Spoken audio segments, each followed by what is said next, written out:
Fundada en el siglo XII, esta orden de monjes guerreros fue una fuerza imbatible durante casi 200 años. Después sufrieron una espectacular caída en desgracia. Juzgados por herejía, fueron acusados de practicar extraños rituales.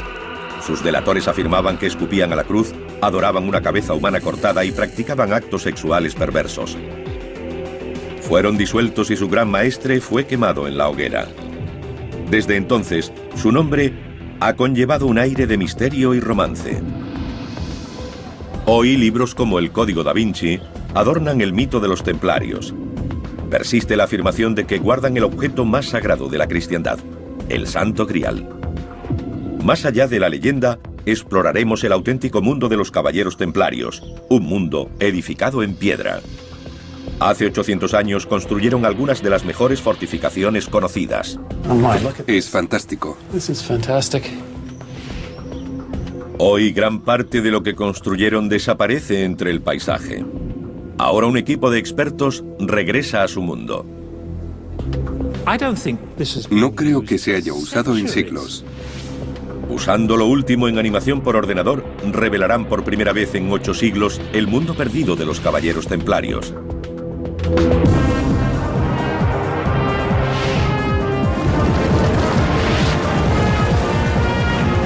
Mundos perdidos, los caballeros templarios.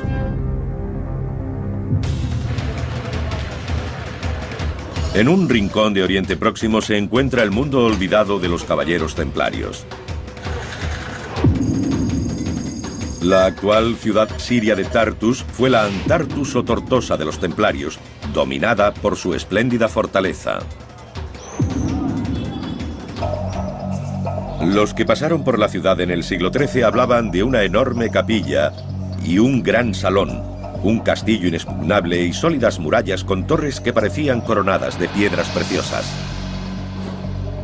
Ahora lo único que permanece intacto es la catedral. En tiempos de los templarios fue un importante lugar de peregrinación. El resto de la ciudad fue desapareciendo. Solo quedan fragmentos de ruinas incrustadas en la ciudad moderna. Hoy los habitantes parecen ignorar que viven en la que fue la gran ciudad de una hermética organización internacional. Nuestros expertos reunirán las pistas encontradas en Tortosa para reconstruir el mundo perdido de los templarios.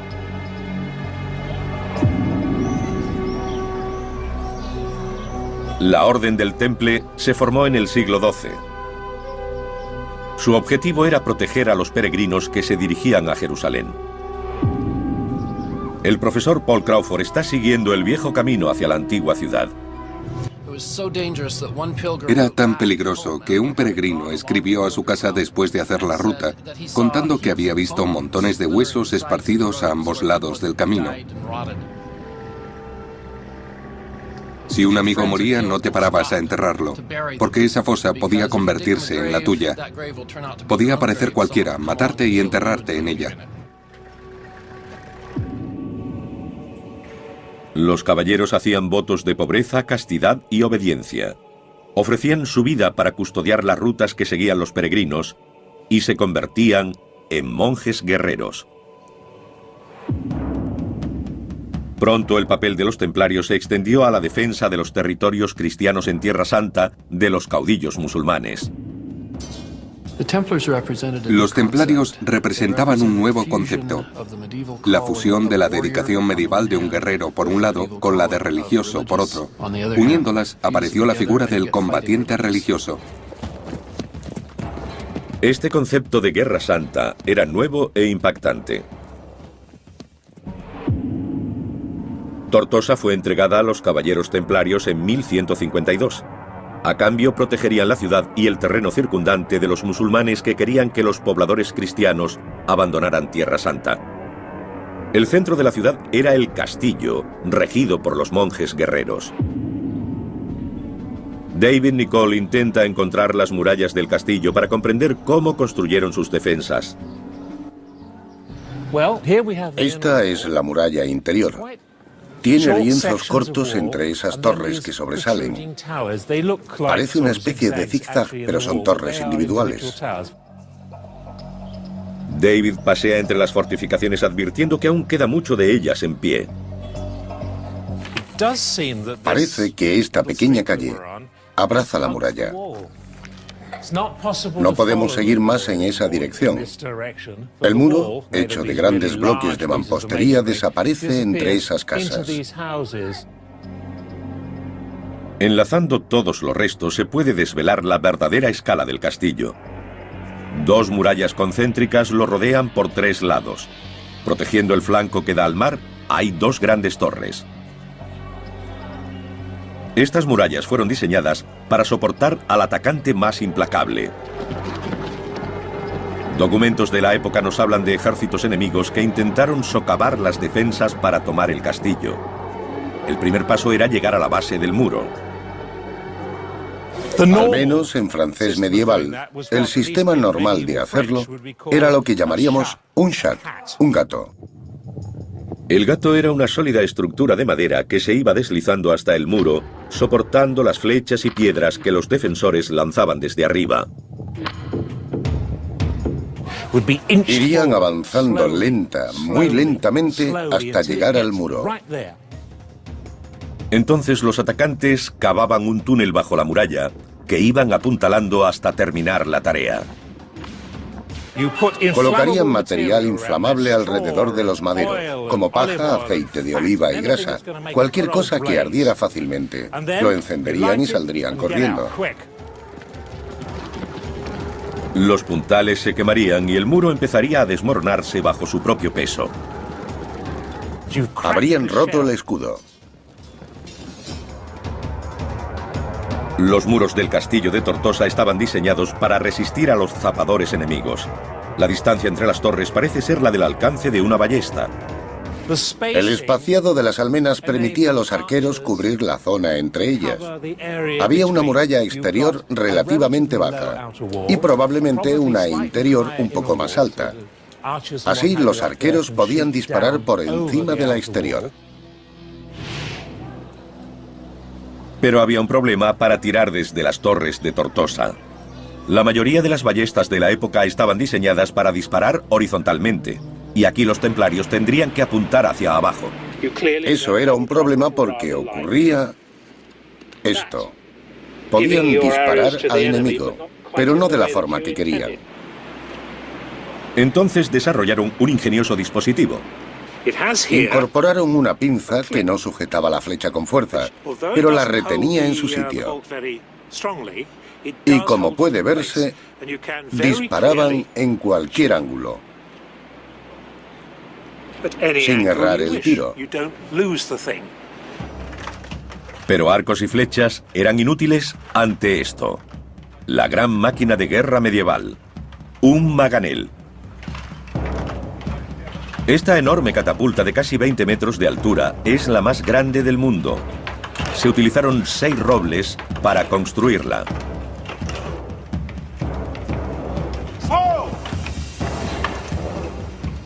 Para los templarios del interior del castillo, la visión de una máquina como esta habría sido aterradora.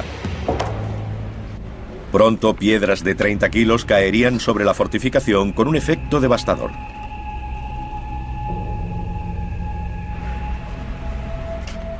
Con un alcance de unos 500 metros, estas catapultas tenían potencia para derribar grandes murallas.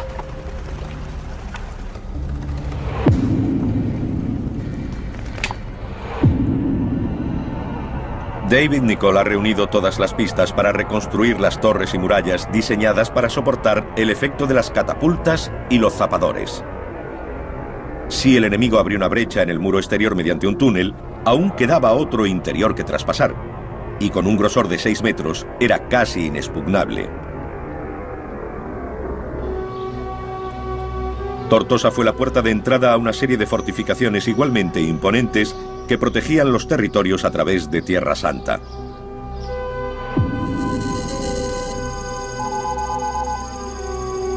En el centro del reino cristiano estaba Jerusalén, y aquí los templarios adaptaron el lugar religioso más importante del mundo a sus propósitos. En la primera cruzada de 1099, los cristianos tomaron Jerusalén a los musulmanes. En el monte del templo se erigía la espléndida mezquita de Al-Aqsa, construida en el siglo VII.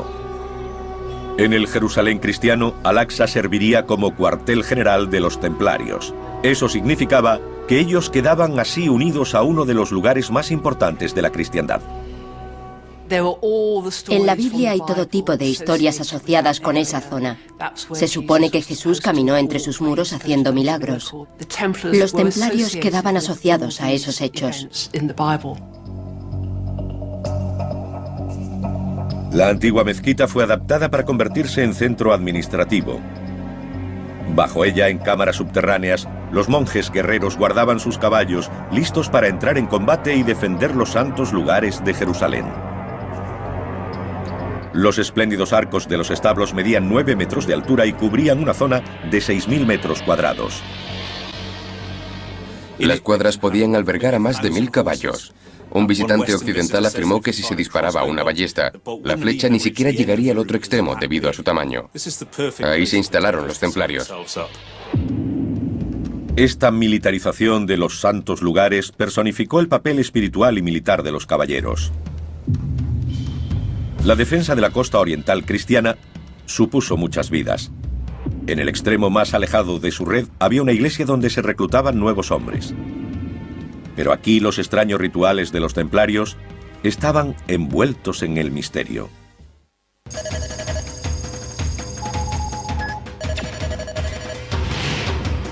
En el centro de la ciudad de Londres está el cuartel general inglés de los caballeros.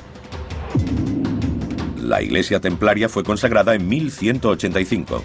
Su estructura recuerda a la del templo más importante del mundo cristiano, el Santo Sepulcro de Jerusalén. El Santo Sepulcro se construyó en el lugar en que muchos cristianos creen que Jesús fue crucificado, enterrado y resucitado de entre los muertos. Igual que el Santo Sepulcro, la nave de la iglesia templaria es circular.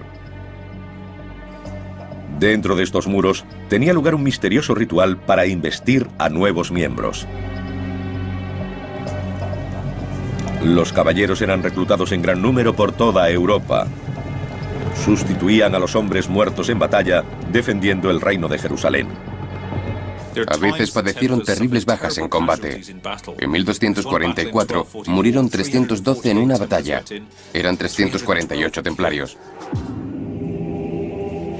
Los nuevos miembros entraban en el templo por la puerta oeste, que después se cerraba con llave. La ceremonia era secreta. Era al amanecer, cuando el sol empezaba a salir, como si fueran a entrar en una nueva vida.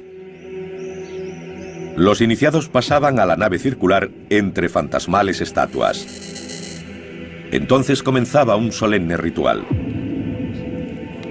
Los nuevos miembros hacían voto de pobreza, castidad y obediencia. No podían besar a las mujeres, ni siquiera a sus madres o hermanas. Como caballeros, estos hombres sufrirían por Dios y serían siervos de los templarios para siempre. El secreto de la ceremonia provocó rumores fuera de la fraternidad. Se oían cosas muy extrañas. Un caballero dice que tuvo que besar el blanco vientre sarnoso de uno de los maestros. Retrocedió ante la terrible visión. Sin embargo, no hay duda de que sus ritos de iniciación eran muy sospechosos. Los rituales secretos llevados a cabo en su interior contrastaban con la visible presencia del exterior. La iglesia fue construida como un anuncio de su causa, el reino de Jerusalén. Pronto, pobres y ricos empezaron a legar su dinero y propiedades al temple. Estas extrañas estatuas sobre el suelo de la nave representan a los donantes más generosos a la causa. Estas personas habrían sido ricos terratenientes de Inglaterra. Representarían lo mejor de la caballería inglesa de la época. Con la entrega de grandes sumas de dinero, los contribuyentes se aseguraban la gloria a los ojos de Dios. Los caballeros templarios se convirtieron en lo que hoy sería una organización multinacional y multimillonaria. Con la riqueza y las tierras que adquirieron, los templarios se convirtieron en una institución riquísima. Tenían sedes con representantes por toda la cristiandad y gozaban de confianza. Los hombres que partían a las cruzadas les confiaban el cuidado de sus riquezas. Los templarios operaban como una banca internacional. Los peregrinos podían depositar dinero en Europa y retirar sus fondos cuando llegaban a Tierra Santa. Eso reducía el riesgo de robos en el camino. Los templarios son la primera organización bancaria internacional. La ciudad de Antartus o Tortosa no era solo una importante sede templaria. Su ubicación costera proporcionaba un vínculo vital con Occidente. David Nicol ha localizado junto a la muralla del castillo el puerto donde atracaban los barcos de esta orden. Hombres, mercancías, caballos, alimentos y suministros. Prácticamente de todo era transportado por mar. Comunicaciones, mensajeros e informes que volvían a la sede central de los templarios mantenían a todos informados de lo que ocurría en esta parte del mundo. Ahora podemos saber cómo pudo ser el puerto de Tortosa en época templaria. Hace 800 años el mar habría chocado contra los muros del castillo, permitiendo que hombres y mercancías pudieran ser descargados en la ciudad. Estos muros encerraban una zona ahora llena de casas modernas. Ocultan lo que en su día fueron magníficos edificios medievales. Las fuentes contemporáneas nos cuentan que los templarios adinerados construyeron aquí una gran sala y habrían ideado en ella planes de batalla y tácticas mientras defendían el territorio circundante. Paul Crawford está buscando los restos del edificio templario oculto por esta serie de casas. Sería magnífico ver lo que hay detrás de estas casas ahora.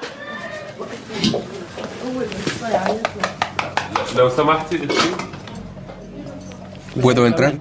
¿Puedo entrar? Shukran, shukran, shukran.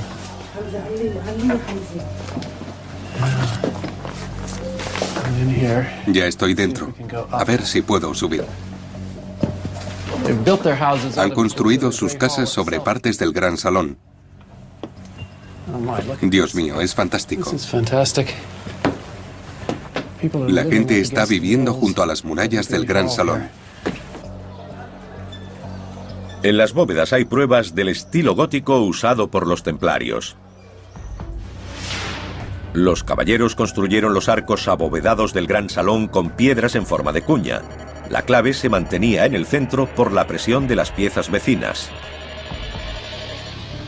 La piedra clave es el elemento fundamental para soportar el peso en una estructura así. Sin ella, el arco se derrumbaría. El peso es dirigido a fuertes puntos de apoyo en la base de los arcos. Si seguimos las líneas de la bóveda hacia abajo, deberíamos encontrar el punto en algún lugar. Y debería estar aquí. Vamos a intentarlo.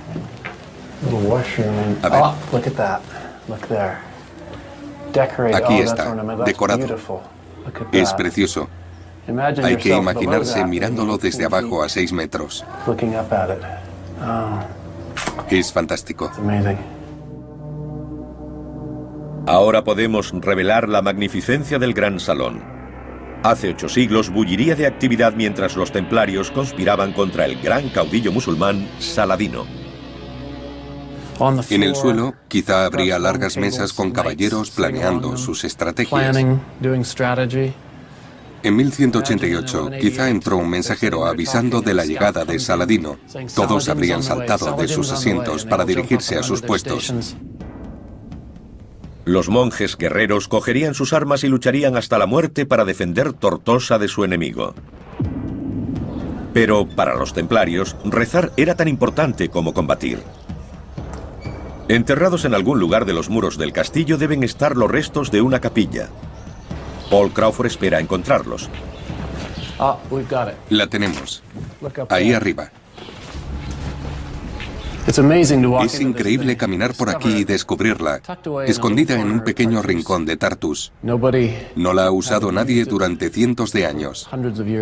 Es increíble, maravillosa. La capilla templaria se sigue usando, pero como casa. La gente ha construido casas en su interior. Es como si hubieran ido añadiendo nidos de avispa en un granero abandonado. Estos edificios ocultan el verdadero tamaño de la capilla. Siglos de escombros han elevado 5 metros el nivel del suelo, como muestra la posición de estas ventanas. Ahora podemos revelar la verdadera magnificencia de la capilla templaria. Habría sido enorme. 25 metros de largo, 10 de ancho y 15 de alto. La escala y esplendor del edificio nos indica la crucial importancia de la oración para los caballeros templarios. En el núcleo del castillo estaba la Torre del Homenaje.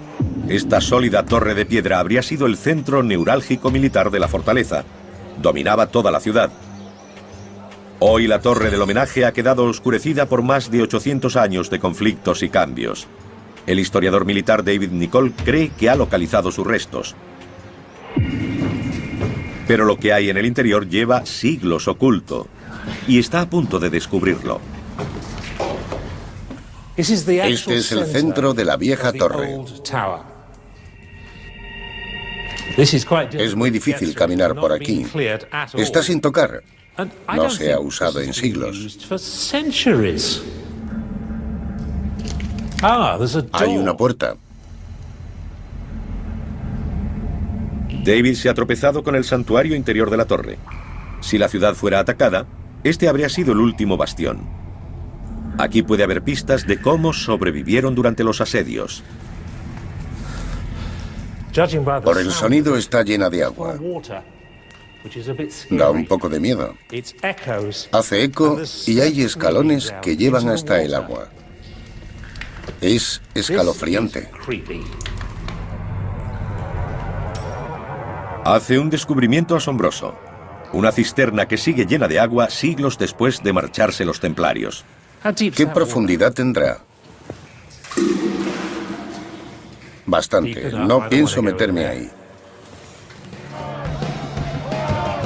Ante un asedio, los caballeros podrían haber permanecido en la torre durante semanas. La cisterna sería un suministro esencial de agua. A continuación, hay otra cámara. La calidad de la construcción es asombrosa incluso en las profundidades de la Torre del Homenaje. Está muy bien hecha. Miren esa ventana. Cualquiera se sentiría orgulloso de encontrar eso en alguna de nuestras parroquias. Este era el depósito de armas. En lo alto hay un pequeño orificio de acceso. Una trampilla secreta habría proporcionado a los templarios espadas, escudos y ballestas. La cisterna y el depósito de armas de la Torre del Homenaje representaban la última línea de defensa de los templarios.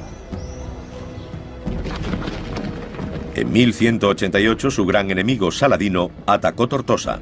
La ciudad y sus murallas cayeron, pero la torre, con sus muros de 5 metros de espesor, permaneció en pie, un testimonio de su construcción y diseño. Ahora, por primera vez, el equipo de historiadores ha redescubierto la perdida ciudad templaria de Tortosa y la ha devuelto a la vida. Al redescubrir la Tortosa templaria con el castillo y la capilla tan cerca uno de la otra, comprendemos el papel dual de guerreros y monjes. Desde Tortosa se irradiaba el poder a una red de castillos y ciudades cristianas por toda Tierra Santa. Pero el sostén de la red no es un castillo, sino una iglesia fortificada. Dentro de este edificio los templarios habrían llevado a cabo el ritual de la veneración de reliquias, partes del cuerpo de los santos.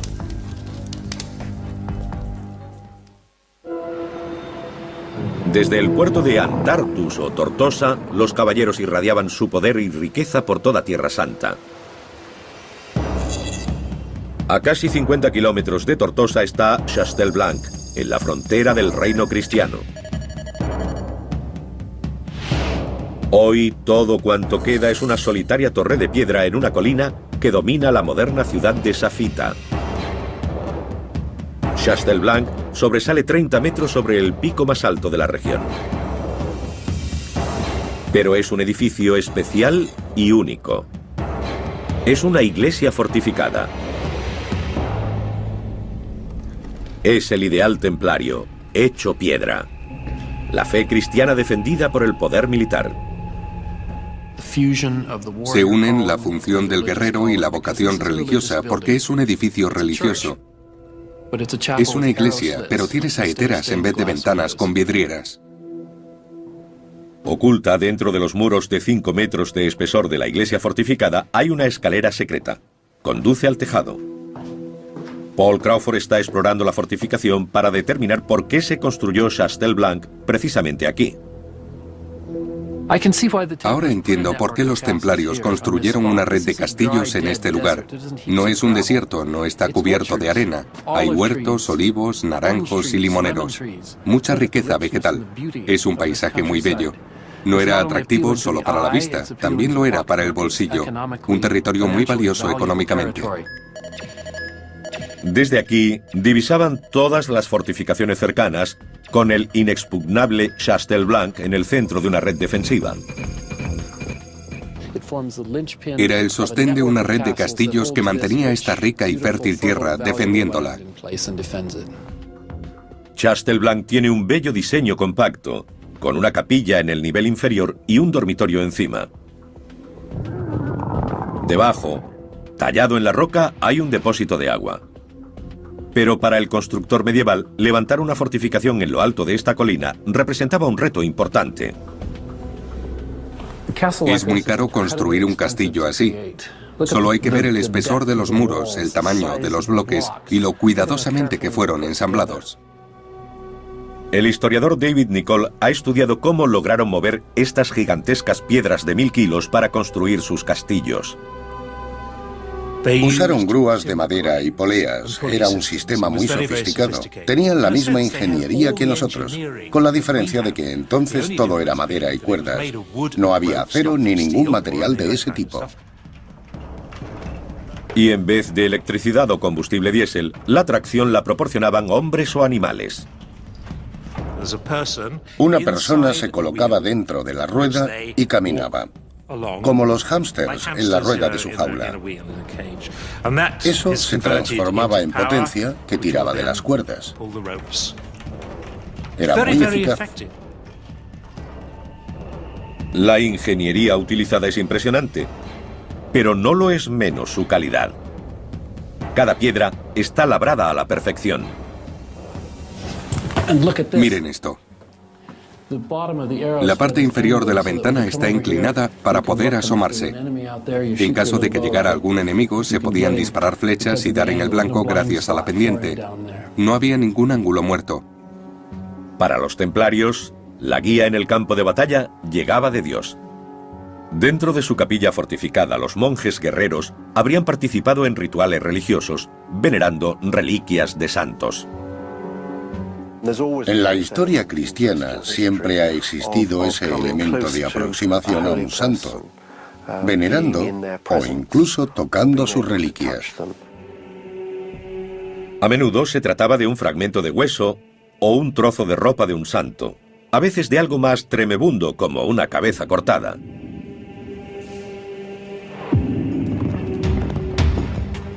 Las reliquias eran tan importantes para los templarios que las llevaban al combate para conseguir la orientación divina.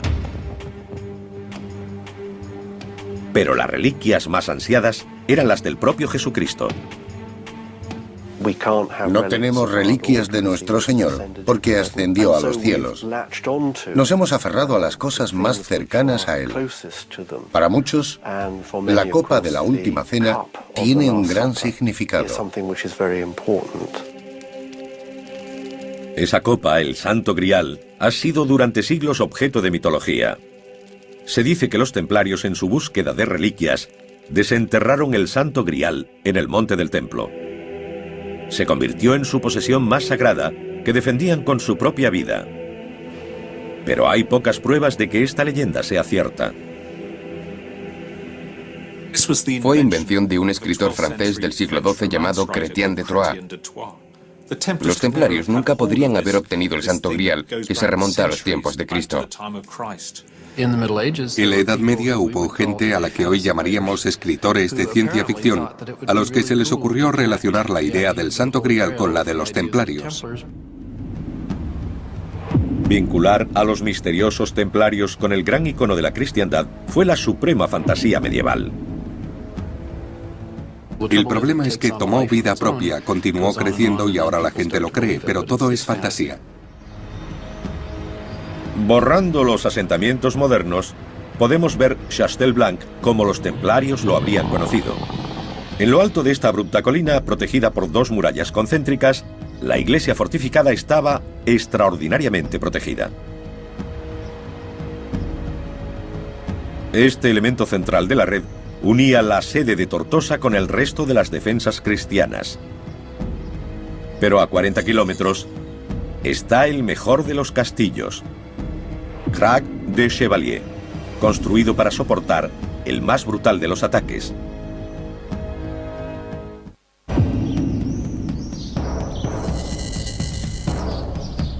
Lawrence de Arabia calificó a Crac de Chevalier como el mejor castillo del mundo.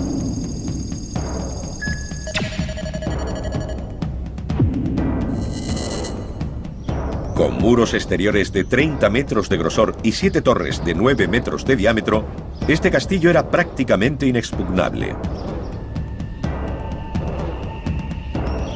La fortaleza fue construida por los caballeros hospitalarios, compañeros y rivales de los templarios. Su emplazamiento es crucial. Defiende la ruta comercial más importante de la región.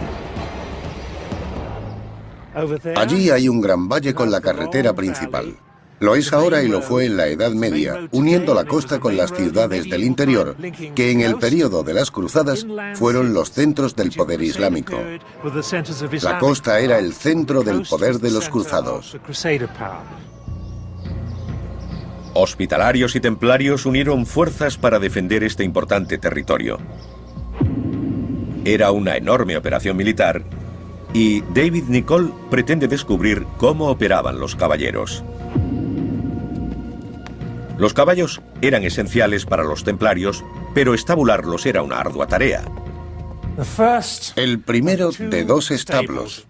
Este es el más pequeño y es muy grande. Estos magníficos edificios abovedados podían albergar más de 1000 caballos. Desde aquí podían partir al combate en cuestión de minutos. Se consumían de impaciencia. Estarían tan deseosos como sus jinetes de salir y entrar en acción. Los caballos también eran esenciales para transportar armas, alimentos y hombres por el castillo. Los diseñadores de Crac de Chevalier tuvieron que encontrar un modo de permitir que los animales se desplazaran por las pronunciadas pendientes de la fortaleza. Solucionaron el problema construyendo los pasadizos con amplios escalones de poca altura en vez de rampas. Con estos escalones casi planos, se reducía la inclinación y se facilitaba la labor a los animales. Había humedad. Se podía resbalar, y con tantos animales, lo normal es que hubiera muchos excrementos.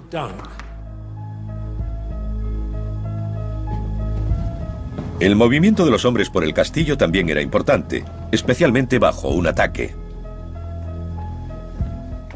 Estamos en las profundidades de esta gruesa y sólida pieza de mampostería. Esto es conocido como un muro-galería, un pasadizo secreto dentro de la amplia fortificación que permitía a los caballeros moverse ocultamente alrededor del castillo en momentos de ataque. Les gustaba estar tan ocultos como fuera posible del enemigo. En pleno ataque, la gente corre de un lado a otro proporcionando flechas a los tiradores, llevando agua y comida o ayudando a los heridos. Había mucha actividad durante un sitio. Los caballeros disparaban desde las aspilleras y también desde una ingeniosa pieza de ingeniería medieval llamada matacán. El matacán sobresalía de los muros del castillo. Era una astuta medida antizapadores. Estando sobre ellos podían lanzar piedras o cualquier material hiriente, agua hirviendo o aceite hirviendo. No, el aceite no, porque era muy caro. Pero se podía verter agua hirviendo sobre la cabeza de los zapadores. Era un método muy eficaz. Les caía encima.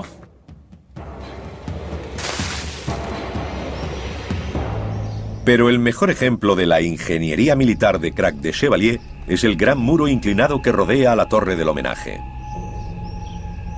Llamado talud, evitaba que el enemigo socavara las torres.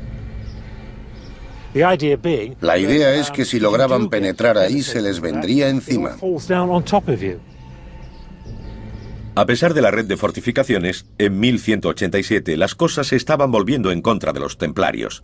Su gran enemigo, Saladino, barría Tierra Santa, ocupando una tras otra las ciudades cristianas. Al final, capturó Jerusalén. A los pocos meses su ejército llegaba a las puertas de Tortosa, la base militar de los templarios. La ciudad cayó, pero los caballeros lograron refugiarse en el castillo. Tenían que reagruparse y decidieron reconstruir sus fortificaciones. David Nicholl está buscando pistas de cómo lograron reforzar Tortosa. Esa línea diagonal es una buena pista. Podemos decir, con cierto fundamento, que marca la línea del talud que rodeaba la base de esta torre. Este talud indica que Tortosa resistiría el ataque de un enemigo que intentara socavar sus muros. Dentro, David hace otro descubrimiento. Está claro que la parte interior de la torre del homenaje, que cuenta con un depósito de armas y una cisterna, está rodeada de una fortificación tardía. Lo que hicieron los templarios fue añadir material en el exterior. Lo fortalecieron y agrandaron. Por fuera estaría el mar. Ahora la estructura era muy fuerte. El descubrimiento de David revela cómo se construyeron los refuerzos de la torre del homenaje de Tortosa. Este segundo muro creó un pasadizo en el que se podían cubrir los arqueros para defender las fortificaciones internas. Con el talud añadido, la torre del homenaje dentro del castillo de Tortosa era inexpugnable.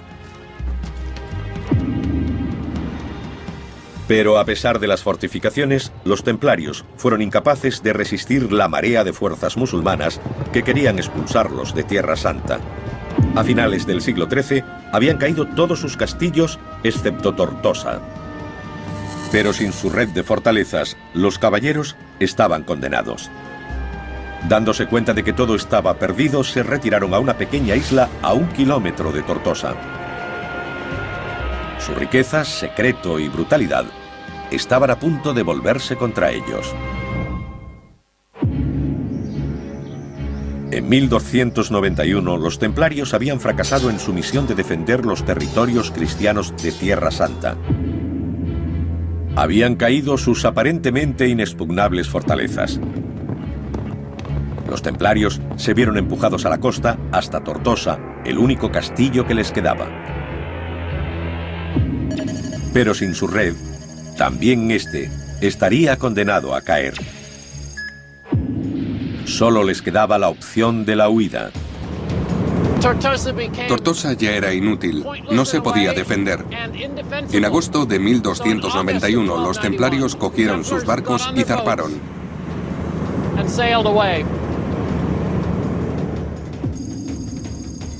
Zarparon hacia la isla de Chipre. Era una base segura donde reagruparse y lanzar un ataque para recuperar Tortosa y su red de fortificaciones.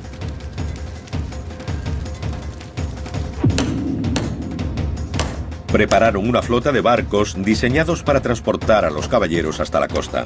Los caballos serían esenciales para este nuevo asalto, y los barcos podían cargar hasta 30 animales cada uno. Pero el viaje por mar desde Chipre hasta Tortosa es de más de 150 kilómetros. Transportar caballos a esta distancia sería todo un reto. Los caballos se mareaban igual que los humanos, pero a diferencia de las personas, los caballos no saben vomitar, y eso es un problema. Lanzar un ataque con caballos enfermos sería desastroso. Los templarios necesitaban hacer una escala para recuperar a sus animales. A 1 kilómetro de la costa de Tortosa está la isla de Ruad. En Ruad podrían desembarcar los caballos y descansar.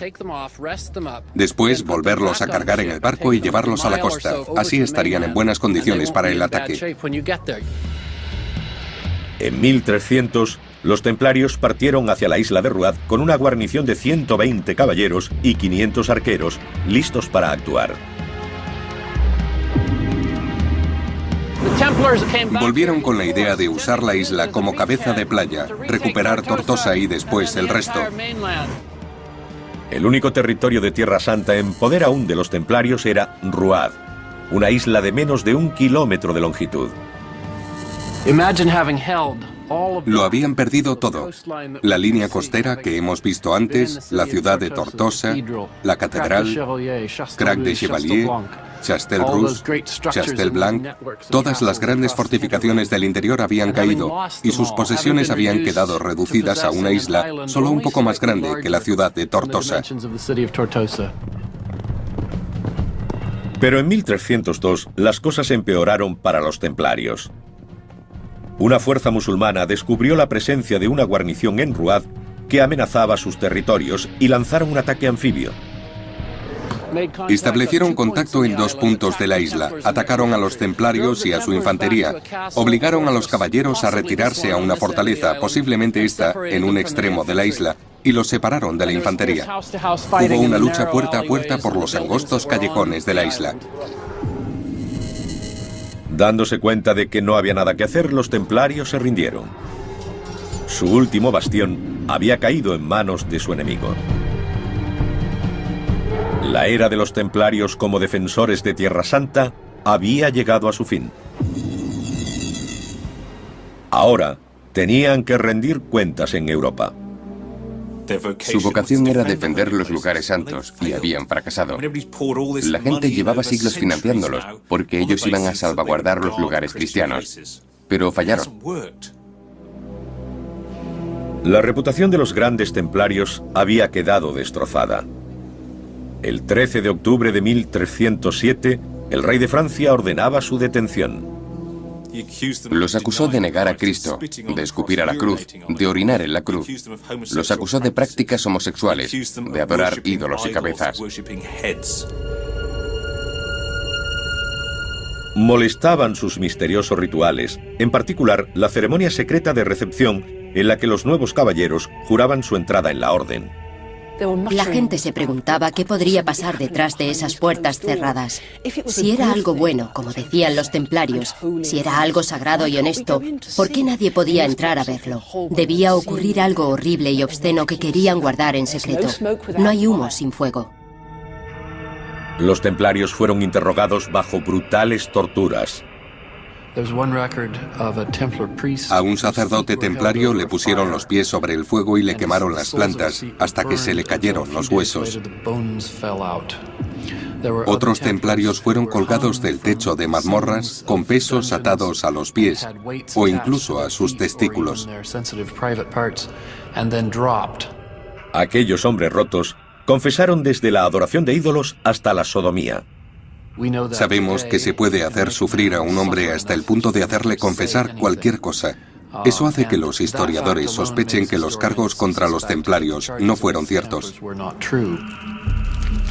En marzo de 1314 los templarios fueron encontrados culpables en su totalidad. El gran maestre fue quemado en la hoguera y se disolvió la orden. Cuando una organización tan grande y poderosa como esta cae, es inevitable que haya teorías de conspiración. El mito más perdurable ha sido el del Santo Grial, y su búsqueda por parte de los templarios ha cautivado la imaginación occidental más que ninguna otra leyenda. En el juicio y los interrogatorios no se mencionaba este hecho. Si los templarios lo hubieran tenido en su poder, habría salido a la luz, pero no se menciona en ningún momento. La destrucción de sus documentos en el siglo XVI por los invasores turcos ha generado un halo de misterio alrededor de los caballeros templarios. La obsesión de los templarios por el secreto, su interés por las reliquias y rituales arcanos, hacen que ellos fueran su peor enemigo. Pasaron de héroes de la cristiandad a reos culpables. Hoy todos conocemos a los templarios por la mística que los rodea. Pero sus construcciones defendieron Tierra Santa durante casi 200 años. Ahora van desapareciendo lentamente en el entorno, y parece que el estatus mítico de los templarios sobrevivirá a su mundo perdido.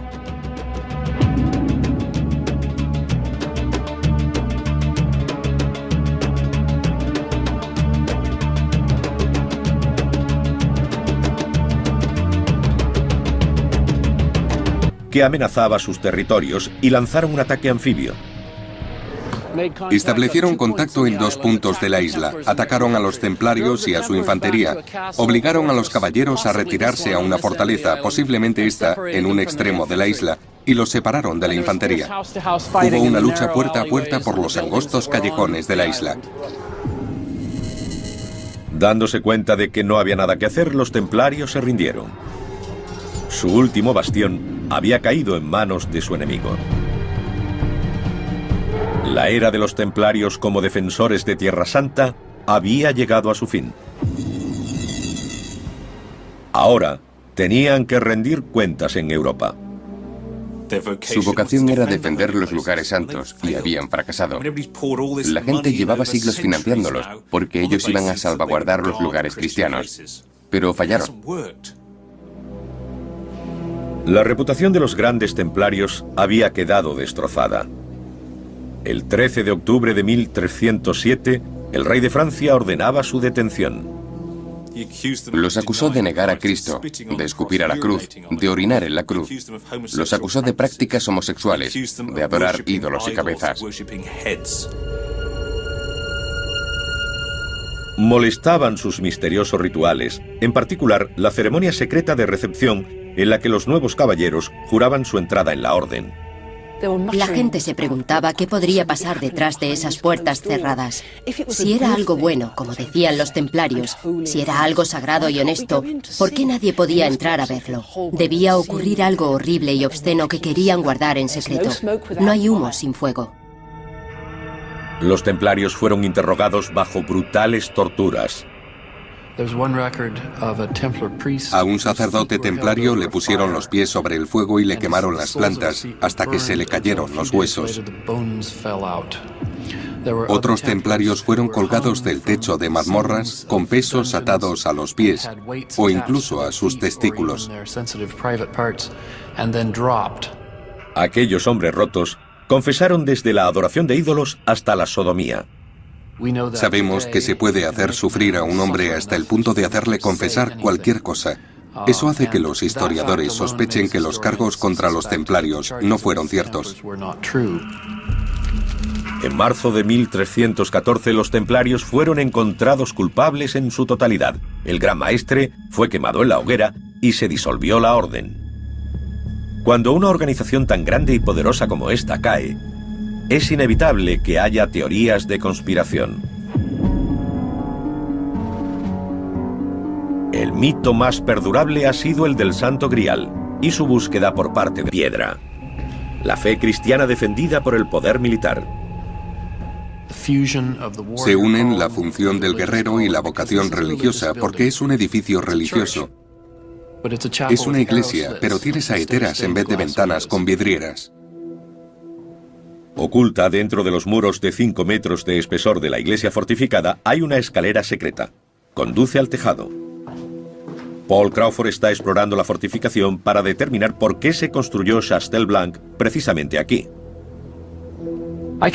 Ahora entiendo por qué los templarios construyeron una red de castillos en este lugar.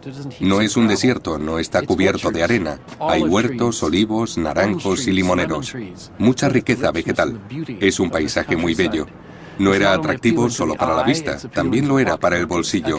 Un territorio muy valioso económicamente. Desde aquí divisaban todas las fortificaciones cercanas, con el inexpugnable Chastel Blanc en el centro de una red defensiva. Era el sostén de una red de castillos que mantenía esta rica y fértil tierra defendiéndola.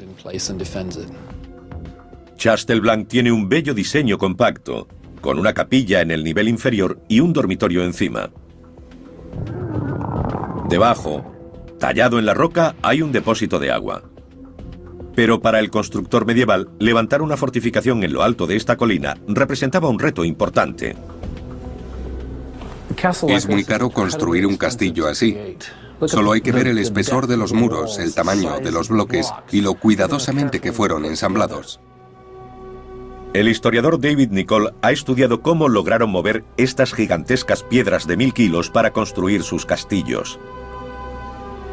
Usaron grúas de madera y poleas. Era un sistema muy sofisticado. Tenían la misma ingeniería que nosotros, con la diferencia de que entonces todo era madera y cuerdas. No había acero ni ningún material de ese tipo. Y en vez de electricidad o combustible diésel, la tracción la proporcionaban hombres o animales. Una persona se colocaba dentro de la rueda y caminaba, como los hámsters en la rueda de su jaula. Eso se transformaba en potencia que tiraba de las cuerdas. Era muy eficaz. La ingeniería utilizada es impresionante, pero no lo es menos su calidad. Cada piedra está labrada a la perfección. Miren esto. La parte inferior de la ventana está inclinada para poder asomarse. En caso de que llegara algún enemigo, se podían disparar flechas y dar en el blanco gracias a la pendiente. No había ningún ángulo muerto. Son magníficos edificios medievales. Las fuentes contemporáneas nos cuentan que los templarios adinerados construyeron aquí una gran sala. Y habrían ideado en ella planes de batalla y tácticas mientras defendían el territorio circundante. Paul Crawford está buscando los restos del edificio templario oculto por esta serie de casas. Sería magnífico ver lo que hay detrás de estas casas ahora.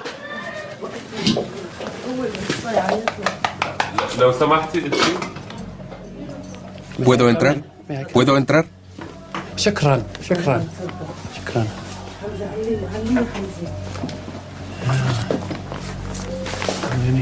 Ya estoy dentro. A ver si puedo subir. Han construido sus casas sobre partes del gran salón. Dios mío, es fantástico. La gente está viviendo junto a las murallas del gran salón. En las bóvedas hay pruebas del estilo gótico usado por los templarios. Los caballeros construyeron los arcos abovedados del gran salón con piedras en forma de cuña.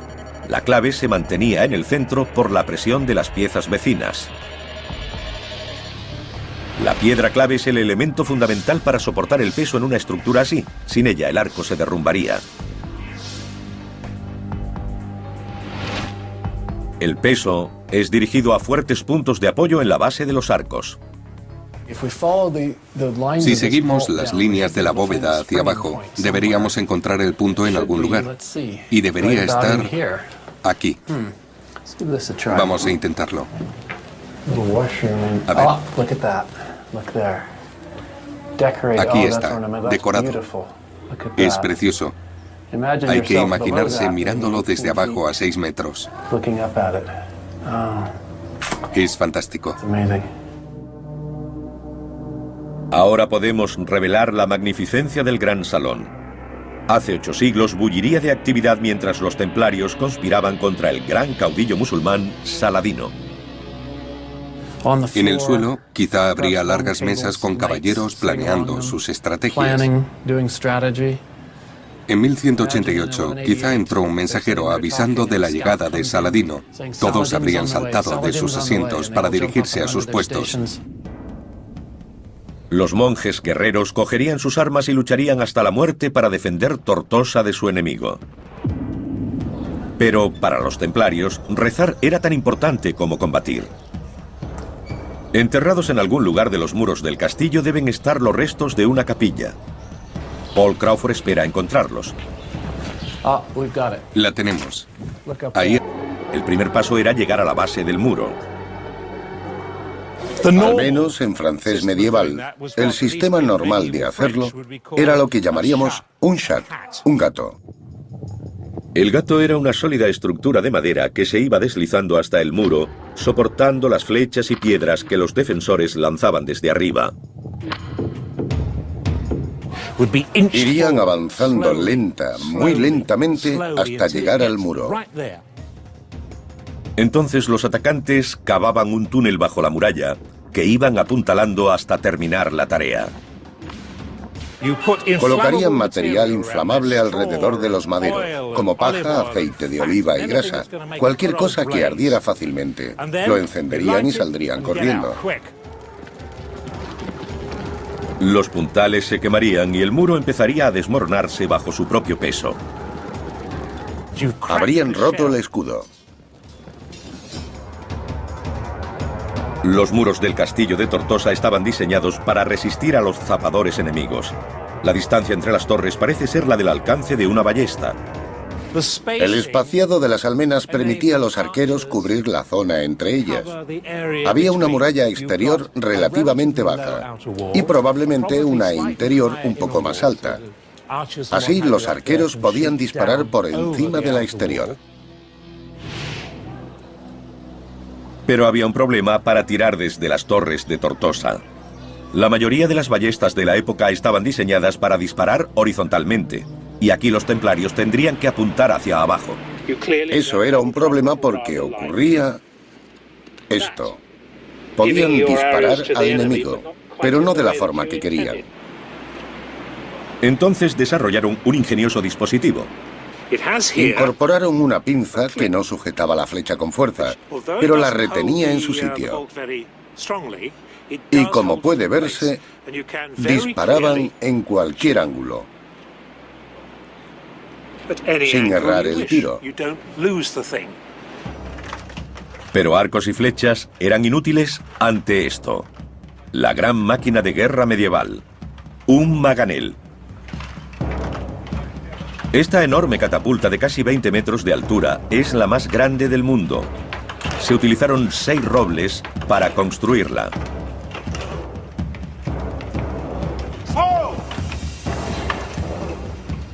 Para los templarios del interior del castillo, la visión de una máquina como esta habría sido aterradora. Pronto, piedras de 30 kilos caerían sobre la fortificación con un efecto devastador.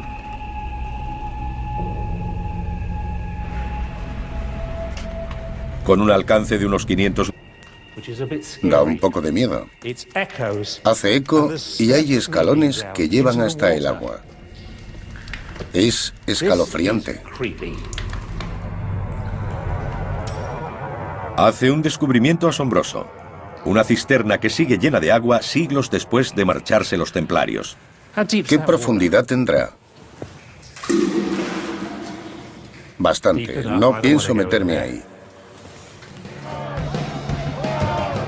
Ante un asedio, los caballeros podrían haber permanecido en la torre durante semanas. La cisterna sería un suministro esencial de agua. A continuación, hay otra cámara. La calidad de la construcción es asombrosa incluso en las profundidades de la torre del homenaje. Está muy bien hecha. Miren esa ventana. Cualquiera se sentiría orgulloso de encontrar eso en alguna de nuestras parroquias. Este era el depósito de armas. En lo alto hay un pequeño orificio de acceso. Una trampilla secreta habría proporcionado a los templarios espadas, escudos y ballestas. La cisterna y el depósito de armas de la torre del homenaje representaban la última línea de defensa de los templarios. En 1188, su gran enemigo Saladino atacó Tortosa. La ciudad y sus murallas cayeron, pero la torre, con sus muros de 5 metros de espesor, permaneció en pie, un testimonio de su construcción y diseño. Ahora por primera vez, el equipo de historiadores ha redescubierto la perdida ciudad templaria de Tortosa y la ha devuelto a la vida. Al redescubrir la Tortosa templaria con el castillo y la capilla tan cerca uno de la otra, comprendemos el papel dual de guerreros y monjes. Desde Tortosa se irradiaba el poder a una red de castillos y ciudades cristianas por toda Tierra Santa. Pero el sostén de la red no es un castillo, sino una iglesia fortificada. Dentro de este edificio los templarios habrían llevado a cabo el ritual de la veneración de reliquias, partes del cuerpo de los santos.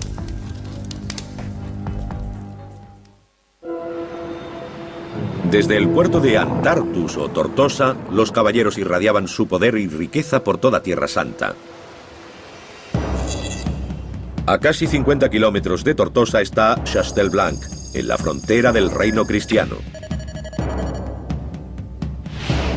Hoy todo cuanto queda es una solitaria torre de piedra en una colina que que domina la moderna ciudad de Safita. Chastelblanc sobresale 30 metros sobre el pico más alto de la región. Los caballeros hacían votos de pobreza, castidad y obediencia. Ofrecían su vida para custodiar las rutas que seguían los peregrinos y se convertían en monjes guerreros. Pronto el papel de los templarios se extendió a la defensa de los territorios cristianos en Tierra Santa de los caudillos musulmanes. Los templarios representaban un nuevo concepto, la fusión de la dedicación medieval de un guerrero por un lado con la de religioso por otro. Uniéndolas apareció la figura del combatiente religioso. Este concepto de guerra santa era nuevo e impactante. Tortosa fue entregada a los caballeros templarios en 1152. A cambio, protegerían la ciudad y el terreno circundante de los musulmanes que querían que los pobladores cristianos abandonaran Tierra Santa. El centro de la ciudad era el castillo, regido por los monjes guerreros.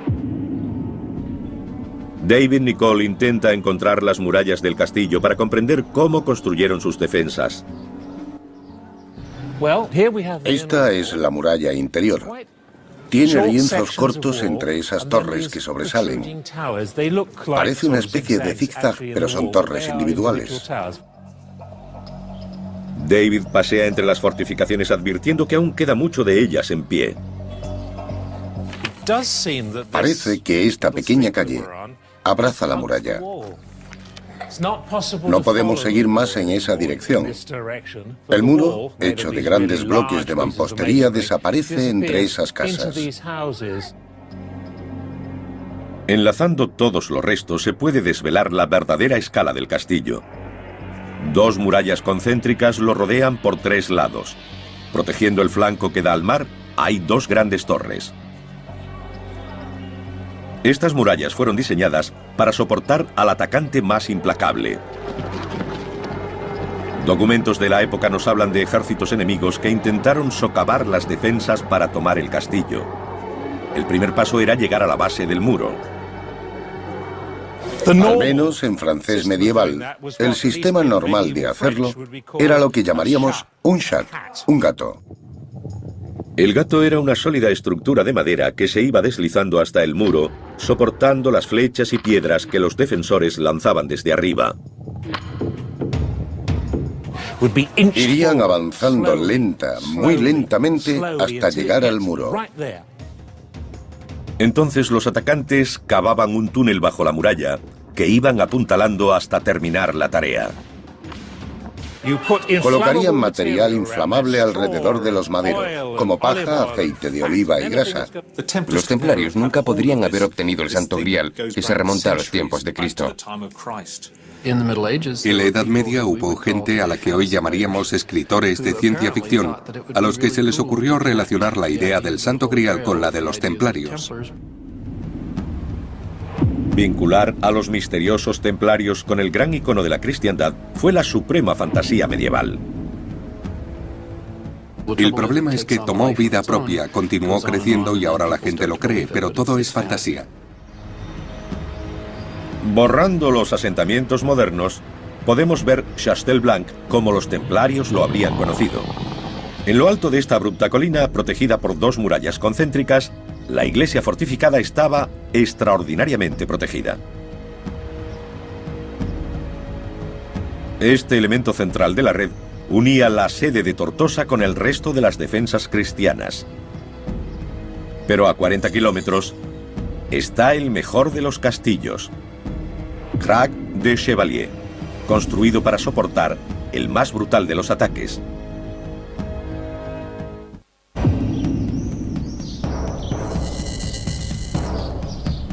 Lawrence de Arabia calificó a Crac de Chevalier como el mejor castillo del mundo.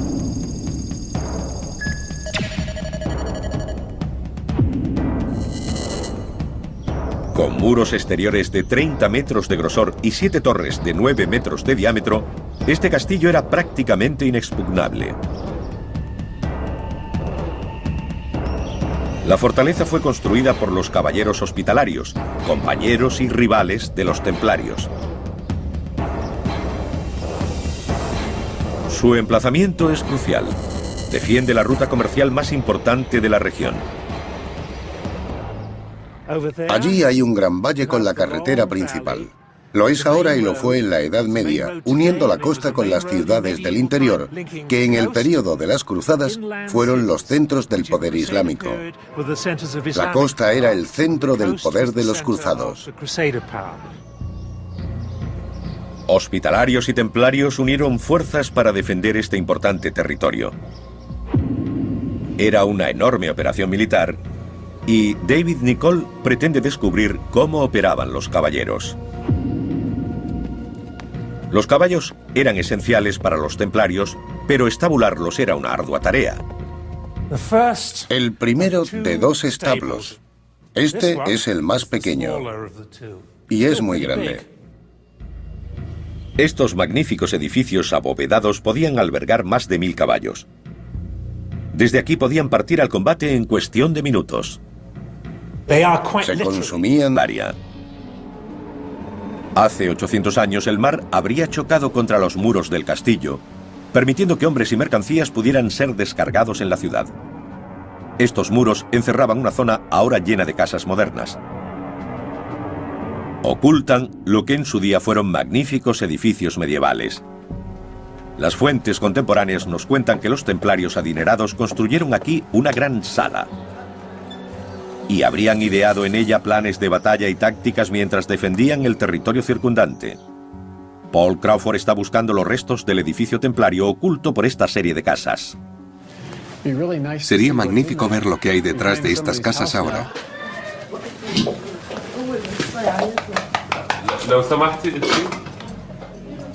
¿Puedo entrar? ¿Puedo entrar? شكرا شكرا شكرا.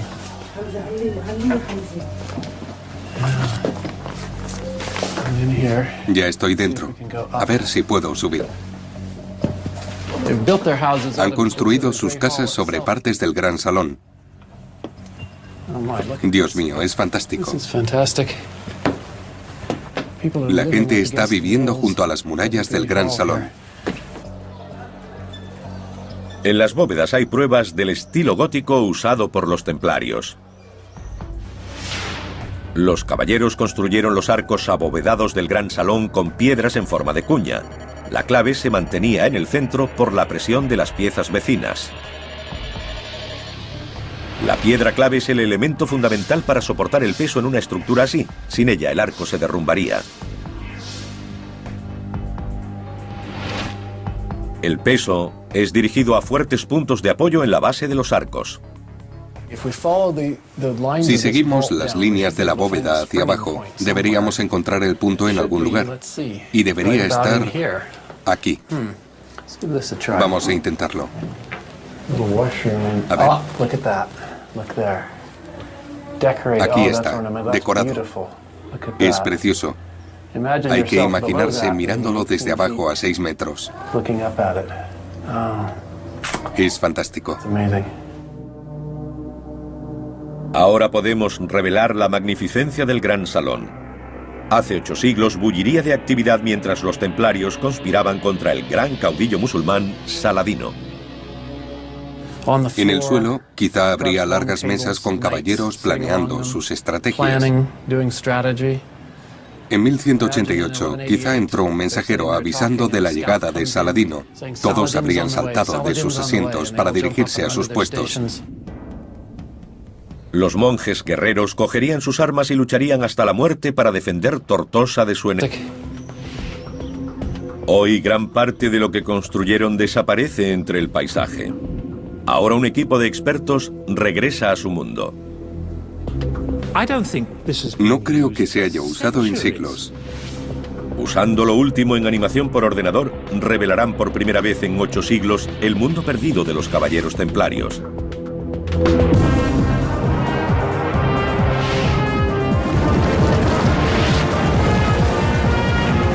Mundos perdidos, los caballeros templarios.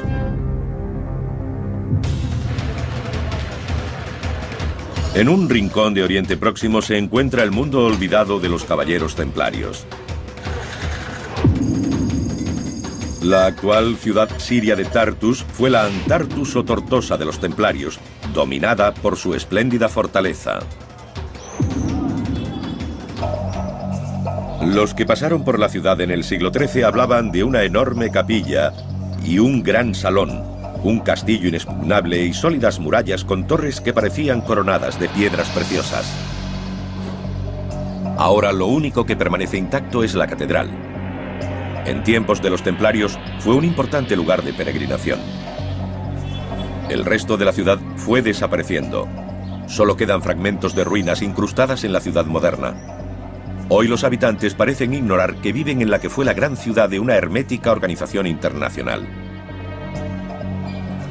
Nuestros expertos reunirán las pistas encontradas en Tortosa para reconstruir el mundo perdido de los templarios.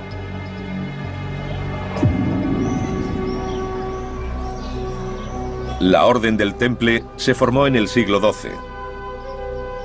Su objetivo era proteger a los peregrinos que se dirigían a Jerusalén. El profesor Paul Crawford está siguiendo el viejo camino hacia la antigua ciudad. Era tan peligroso que un peregrino escribió a su casa después de hacer la ruta, contando que había visto montones de huesos esparcidos a ambos lados del camino. Si un amigo moría, no te parabas a enterrarlo, porque esa fosa podía convertirse en la tuya. Podía aparecer cualquiera, matarte y enterrarte en ella. Los caballeros hacían votos de pobreza, castidad y obediencia. Ofrecían su vida para custodiar las rutas que seguían los peregrinos y se convertían en monjes guerreros. Pronto el papel de los templarios se extendió a la defensa de los territorios cristianos en Tierra Santa de los caudillos musulmanes.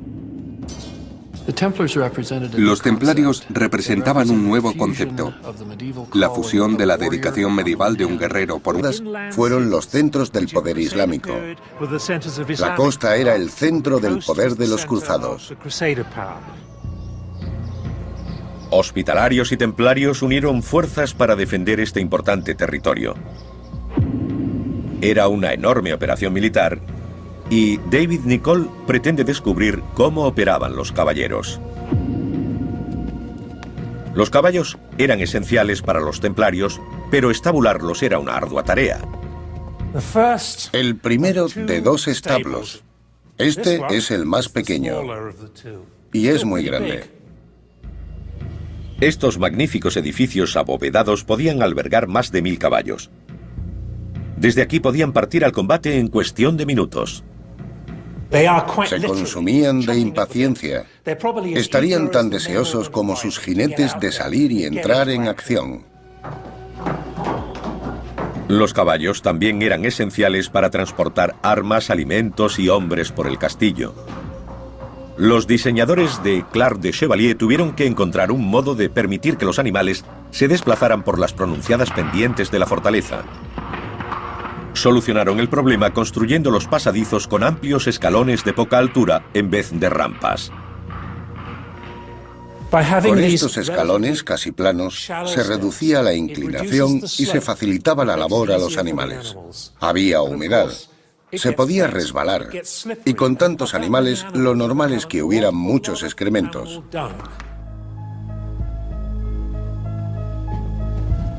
El movimiento de los hombres por el castillo también era importante, especialmente bajo un ataque. Estamos en las profundidades de esta gruesa y sólida pieza de mampostería.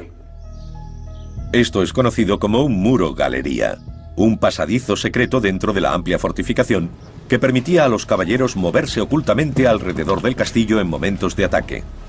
Les gustaba estar tan ocultos como fuera posible del enemigo. En pleno ataque, la gente corre de un lado a otro proporcionando flechas a los tiradores, llevando agua y comida o ayudando a los heridos. Había mucha actividad durante un sitio. Los caballeros disparaban desde las aspilleras y también desde una ingeniosa pieza de ingeniería medieval llamada matacán. El matacán sobresalía de los muros del castillo.